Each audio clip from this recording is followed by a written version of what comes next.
Eu gostei bastante de um vídeo que a Sabrina Fernandes lançou no seu canal Tese 11. Para quem não conhece a Sabrina, ela é doutora em Sociologia e tem um canal bem popular aqui no YouTube. Em primeiro lugar, eu gostei desse vídeo porque ela conhece muito bem o seu referencial teórico e ela é muito honesta e eficiente no uso desse referencial. É claro que eu não entendo tanto quanto ela de Marx e ainda mais de outros autores marxistas, mas pelo que o meu conhecimento abrange, a Sabrina fez um ótimo trabalho em aplicar os conceitos marxistas na sua leitura. Se você não gosta do que ela fala, se você não gostou da análise dela, provavelmente é porque você não concorda com os referenciais teóricos e metodológicos que ela usou, e não porque você acha erros ou defeitos na forma como ela usa esses referenciais teóricos e metodológicos. Em segundo lugar, eu gostei muito de como ela critica a forma como os discursos de meritocracia são usados para as classes médias e baixas como uma forma de legitimar uma dominação da burguesia. A ideia de que se você trabalha duro, você também pode chegar lá, deixa implícito que o sistema é justo e que, portanto, as posições das pessoas nesse sistema também são justas, também são merecidas e honestas. Assim, esse discurso acaba matando dois coelhos com uma cajadada. Ele naturaliza a hegemonia de quem está dominando e também faz com que os objetivos da pessoa que está do lado pobre da desigualdade sejam passar para o lado rico da desigualdade ao invés de acabar com essa desigualdade tão grande. Como o próprio Paulo Freire falava, quando a educação não é libertadora, o sonho do oprimido é se tornar opressor. Esse tipo de discurso de meritocracia, de se você trabalhar duro, você também pode chegar lá, é um exemplo dessa educação não libertadora.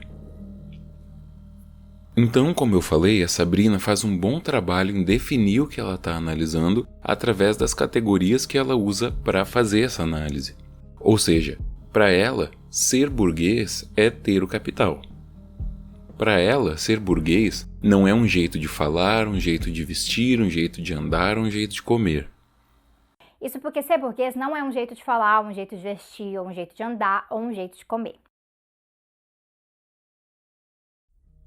Para quem parte de uma análise cuja principal base teórica é o materialismo histórico dialético, ela apresenta uma leitura coerente e sólida. Apesar disso, em um vídeo relativamente curto do YouTube, a gente não consegue aprofundar, ela não consegue, assim como a gente não consegue, ninguém consegue, aprofundar todas as partes mais intrincadas de um assunto. E embora com certeza Sabrina saiba muito mais a respeito disso do que eu tenho medo de que quando ela fala que ser burguês não é um jeito de falar, um jeito de vestir, um jeito de andar ou um jeito de comer, a pessoa que está vendo esse vídeo possa ter a ideia errada de que essas coisas não têm nada a ver com a burguesia, e elas têm. Então, provavelmente porque esse não era o foco do vídeo, o que a Sabrina não disse, mas que se você se dispuser de alguns minutos a mais eu posso dizer, é que existem correntes acadêmicas que vão definir o papel desses jeitos de falar, de vestir, de andar e de comer numa sociedade de classes.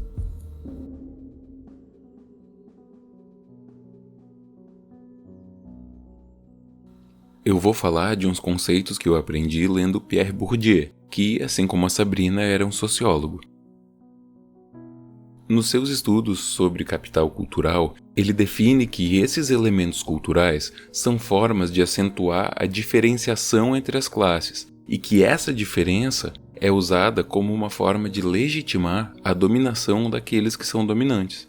Ou seja, se o menino estudou em escolas de elite, usa o mesmo vocabulário e a entonação das pessoas ricas, se veste com roupas elegantes, fica muito mais fácil justificar que os seus bilhões continuem crescendo e se acumulando, enquanto tem idosos que deveriam estar aposentados pelo tanto que já trabalharam, mas que ainda precisam acumular empregos para comprar remédios básicos e não dormir na rua. No fim, isso tem algumas semelhanças com o que a Sabrina falou a respeito do discurso de se você trabalha duro, você vai chegar lá. Em ambos os casos, não é isso que define um burguês. O que define um burguês, dentro do referencial teórico da Sabrina, é ter o capital. Os elementos culturais não são, em última instância, um elemento definidor das classes, mas isso não significa que esses elementos culturais não façam parte da equação de maneiras menos diretas.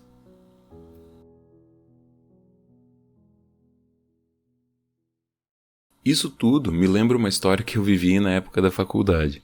Isso faz uns bons anos. Eu estava conversando com algumas pessoas do centro acadêmico que organizavam uma festa. O motivo da festa era mais do que somente confraternizar. Eles precisavam levantar dinheiro para realizar algumas ações que eles julgavam muito importantes. A festa era aberta e gratuita, mas eles ganhavam dinheiro vendendo cerveja.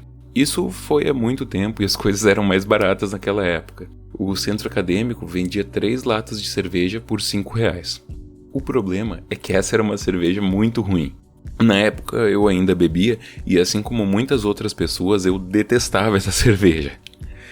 Para não dizer qual era a marca, eu vou chamar ela de Antártida Scorpion.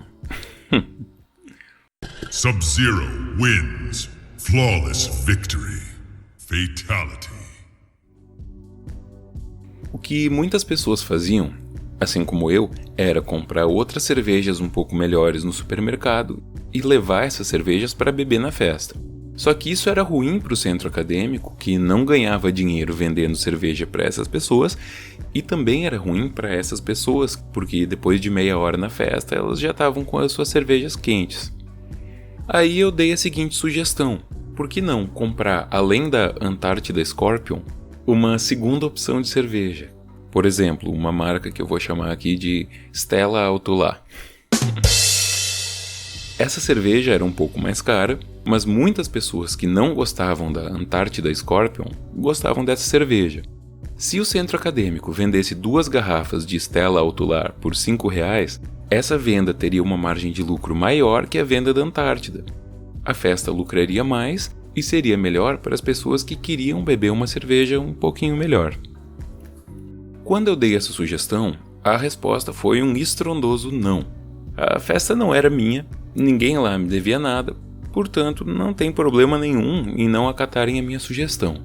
Ninguém lá me devia satisfação nenhuma. Agora, o que fez com que essa história ficasse na minha memória foi que essas pessoas fizeram questão de me dar uma explicação sobre o motivo de não acatar a minha sugestão. O motivo era o seguinte: a Stella Artois é uma cerveja de burguês. Olha, ter um pouco mais ou um pouco menos de poder aquisitivo não é o que define se uma pessoa é burguesa. E mesmo que fosse, beber um pouco mais ou um pouco menos de uma cerveja um pouco melhor ou um pouco pior, pelo mesmo valor na mesma festa, não é o que divide burguesia e proletariado. E, aliás, não é nem necessariamente uma questão de poder aquisitivo. É uma escolha de beber um pouco mais ou beber um pouco menos, de uma cerveja um pouco melhor ou uma cerveja um pouco pior. A luta de classes não ocorre entre pessoas que bebem Antártida Scorpion e Stella Artois pelos mesmos R$5 na mesma festa. Agora, em uma coisa, essas pessoas que me deram essa resposta tinham razão. A Stella Artois é mesmo uma cerveja de burgueses, mas não no sentido de que quem toma essa cerveja é burguês, e sim no sentido de que a empresa que fabrica essa cerveja, essa sim, pertence a burgueses.